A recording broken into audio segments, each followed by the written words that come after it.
ಮೇಲೆ ನಿಂತು ಪೂರ್ಣ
ಅದು ಲೋಕ ಕಲ್ಯಾಣಕ್ಕಾಗಿ ಭೂಮಿಯನ್ನು ದಾನವಾಗಿ ಕೊಟ್ಟ ಆ ಬಲಿಚಕ್ರವರ್ತಿಯ ಪಾಡೇ ಆಗಾಯಿತೆಂದ ಮೇಲೆ ನಾನೇನಾದರೂ ಒಂದು ಊರನ್ನು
ಕುಲದ ಕಳಂಕ ಸ್ವರೂಪನೇ.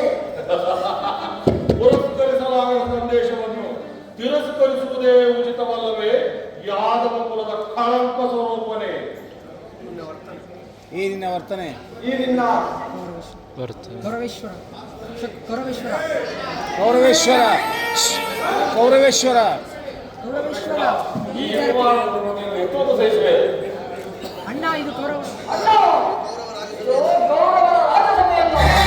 ಭಾವನಂದನರ ಮಿತ್ರರೇ, ನಿನ್ನನ್ನು ತಂದು ಹರಿಪುತ್ರರಾದ ಈ ವೃದ್ಧರು ಏಕಚಿತ್ತರಾಗಿ ಕೇಳುತ್ತಿರುವುದು ನೋಡಿ ಅಣ್ಣ. ಇವರು ಸಮಯವನ್ನು ದೊರಕಿದರೆ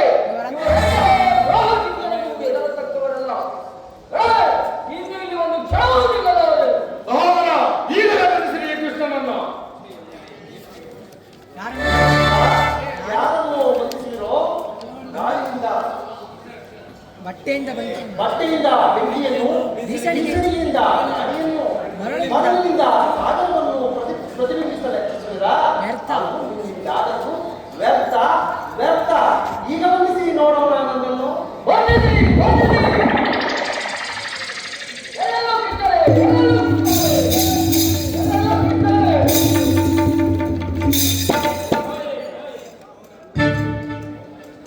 ಕರ್ಣ, ನಿನ್ನ